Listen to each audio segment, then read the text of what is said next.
Je fais cette vidéo depuis la maison. Je voudrais te partager une technique de fundraising, de levée de fonds que j'ai utilisée quand j'ai voulu ouvrir ma boîte. Quand j'ai voulu lancer ma startup, comment est-ce que j'ai levé des fonds?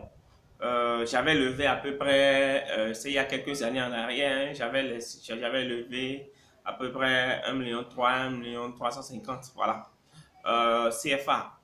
En même temps, c'est pas beaucoup, mais c'était pas aussi peu, c'était assez suffisant.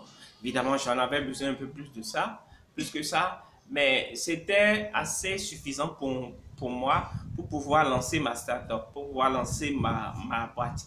Et donc, beaucoup de personnes n'utilisent pas cette technique-là pour lever des fonds. Quand nous voulons lancer notre start-up, nous pensons aux banques, nous pensons aux institutions en microfinance, mais nous n'utilisons pas cette technique pour pouvoir lever des fonds. Et donc, la technique s'appelle simplement la love money. La love money consiste à prendre, à lever des fonds auprès de ses proches. Ça consiste à prendre l'argent de ses proches. Et donc, l'argent de ses proches, il y a trois catégories de personnes que tu dois viser. On les appelle les trois F, c'est en anglais. Les family, friend and fools. Family, c'est ta famille d'abord. Donc, les premières personnes qui doivent être convaincues par ton pitch, qui doivent être convaincues par ton business, c'est les membres de ta famille. Papa, maman, ça peut être un cousin, ça peut être une tante, ça peut être un oncle. Mais les personnes, d'abord, chez qui tu dois lever des fonds, c'est les membres de ta famille. Ensuite, ce sont tes amis. Tes amis, c'est des gens qui croient en toi. Tes amis, c'est des gens avec qui tu partages beaucoup de choses. Tes amis, c'est des personnes qui peuvent te dire la vérité. Tes amis, c'est des personnes qui cherchent ton bonheur. Ensuite, tu as on les appelle les foules ou les fous. Les fous, ce sont les personnes qui sont fous de toi. C'est pas amoureux, mais c'est des personnes qui t'aiment, qui t'estiment tel que tu es. Ce sont des personnes qui croient en toi naturellement. Ce sont des personnes, même quand tu ne crois pas en toi, eux, ils croient en toi. Il y a des personnes comme ça qui existent. Ce qui fait que même quand tu ne crois pas en toi, eux, ils croient en toi plus que toi-même, des fois. Et donc, tu dois cibler ces trois catégories de personnes. Maintenant, le piège, c'est quoi? Le piège dans lequel il ne faut jamais tomber, c'est qu'il ne faut pas leur parler de business. Parce que généralement, ce ne sont pas des personnes qui comprennent le langage du business. En voulant lever des fonds chez eux, il ne s'agit pas de leur présenter un business plan. Il ne s'agit pas de leur montrer comment ils vont devenir millionnaires ou milliardaires en t'empruntant, en te remettant de l'argent. Déjà, l'argent que tu prends chez les proches, chez la famille, les amis et les fous, c'est d'abord, ce n'est pas un emprunt, c'est un don qu'ils te font. Et tu dois bien leur expliquer que tu vas sur un terrain risqué. Et donc, l'argent qu'ils te remettent, qui n'espère pas un retour sur investissement dessus. Donc, c'est de l'argent qu'on te donne. C'est de l'argent qui te donne cadeau. C'est de l'argent qui te donne pour t'aider. C'est de l'argent qui te donne pour te propulser. C'est de l'argent qui te donne parce qu'il t'aime bien. Et c'est pas de l'argent qui te donne en espérant un retour sur investissement. Le problème, c'est ça. Le problème, c'est que quand ils espèrent un retour sur investissement, alors que tu n'as jamais démarré un business et que tu es au départ, tu t'embarques sur un terrain assez risqué. Ce qui fait que la boîte peut fermer comme la boîte peut prospérer. Si la boîte prospère, eh bien l'argent c'est pour toi. Si la boîte ferme, eh bien tu n'as rien à rembourser à quelqu'un. Lorsque la love money réussit à deux conditions. Premièrement, tu as besoin de l'argent. Et deuxièmement, ils en ont à te donner. C'est pas à t'emprunter. S'ils veulent te l'emprunter et que tu as besoin de ça, c'est de ta responsabilité de refuser.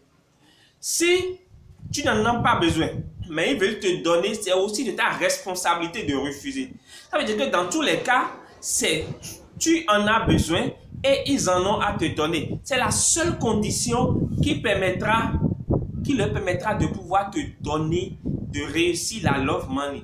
Et ne commets jamais l'erreur de les prendre par exemple comme associés, de leur dire voilà, quand ils vont te donner tant, tu vas faire tel chiffre d'affaires et qu'au bout d'1 an ou de 2 ans, ils vont avoir des retours sur investissement. Ce n'est pas bien. Toi-même, tu ne seras pas à l'aise. Ce n'est pas quelque chose que je te conseille. D'accord? Il ne faut pas que tu prennes de l'argent, tu prennes de l'argent dans la Love Money et que tu sois encore contraint à pouvoir rembourser. Ce n'est pas bien de commencer un business et avoir la pression du remboursement. D'accord? Donc, tes parents, ta famille, tes amis, tes proches, donc les gens qui croient en toi, tu dois leur dire clairement, j'ai besoin de l'argent. Mais considérez que l'argent que vous me remettez là, l'argent est perdu. C'est la seule manière pour toi de réussir dans le business. C'est au moment où tu n'as plus rien à perdre.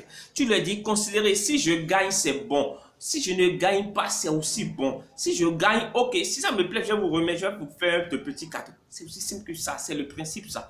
Donc, c'était cette technique que moi, j'ai utilisée. J'ai levé 1,3 million environ auprès de mes proches.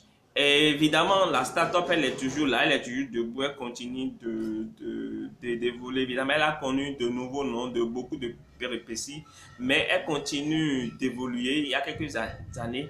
Donc, toi aussi, si ça t'inspire, si ça te dit, tu peux aussi l'appliquer dans ton quotidien, dans ta start-up pour voir ce que ça va donner et me faire des retours si cela se peut pour que je puisse te donner d'autres astuces. Alors, j'organise une formation à partir de novembre sur comment devenir digital nomade, c'est-à-dire comment créer des revenus passifs en ligne. Si vous ne vous êtes pas encore inscrit, il y a un formulaire en bas de cette vidéo sur laquelle vous allez vous inscrire.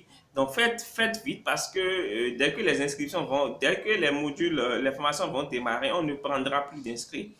D'accord? L'autre chose, voilà, bon, d'ici, je démarre, je pense, c'est la toute première vidéo d'une série de vidéos sur l'entrepreneuriat, sur la création d'entreprise. Nous allons parler de business model, nous allons parler de growth hacking, nous allons parler de product market fit, nous allons parler de comment fixer le prix pour son produit, nous allons parler de comment attaquer la concurrence, comment trouver les meilleures idées d'entreprise, comment incarner le rôle de CEO, comment monter son équipe, bref, nous allons quelle est la forme juridique qu'il faut pour une start-up en fonction du domaine dans lequel vous êtes. Voilà, nous allons parler aussi de la diététique, c'est-à-dire quels sont les exercices, qu'est-ce qu'un entrepreneur doit faire pour se maintenir toujours en santé. D'accord? Nous allons parler de beaucoup de choses. Nous allons parler de comment créer une application, comment pouvoir la développer, avoir beaucoup de followers, comment pouvoir la revendre. Nous allons parler de beaucoup de thématiques concernant la création d'entreprises dans les jours, semaines et mois à venir. Donc, encore une fois, voilà, je le fais souvent en fonction de mon inspiration et des questions qu'on me pose. Donc, si vous avez des questions sur l'entrepreneuriat, n'hésitez pas à me les poser. Je vais aborder cette thématique dans mes prochaines vidéos. Et donc, merci beaucoup. J'espère que vous avez aimé cette vidéo. Si vous l'avez aimé et que vous voulez que je donne beaucoup plus de contenu dans mes vidéos, si vous voulez que je me tue à la tâche, si vous voulez que je me donne à 110%, si vous voulez que je fasse plus que ce que je vais faire, je développe des thématiques qui vont apporter de la valeur dans votre quotidien, encouragez-moi à partager mes vidéos, à partager cette chaîne, partager sur tous les forums, dans tous les groupes, dans les listes de diffusion, partout. D'accord? Invitez les gens à s'abonner à cette chaîne. Nous sommes à 240 et quelques abonnés. Franchement, nous voulons atteindre 1000 abonnés d'ici la fin de l'année. 1000 abonnés d'ici la fin de l'année. Donc, ça veut dire qu'il faut que ça déménage. Il faut que ça dégage. Franchement, ça ne sert à rien de toujours regarder mes vidéos. Ça ne sert à rien d'être abonné à ma chaîne et d'empêcher d'autres personnes de s'abonner à ma chaîne. Forcez-les. Vous savez, des fois, il faut obliger les gens à être heureux. Il faut obliger les gens à faire leur bonheur. Donc, je vous en supplie, je vous invite à faire la promotion de cette chaîne partout en Afrique, sur tous les continents, dans le monde entier. Parce que les gens ont besoin d'entendre la vérité, les gens ont besoin d'entendre ce qui les construit, les gens ont besoin de réussir. Et soyez un agent de changement, soyez une personne qui apporte de la valeur dans sa communauté. Une manière d'apporter de la valeur, c'est de partager le contenu de mes vidéos et de partager ma chaîne, d'obliger les gens à venir s'abonner dessus. Merci beaucoup, j'espère que vous vous portez bien. On se donne rendez-vous dans la vidéo prochaine. Ciao, ciao. Bye, bye. Bisous, bisous.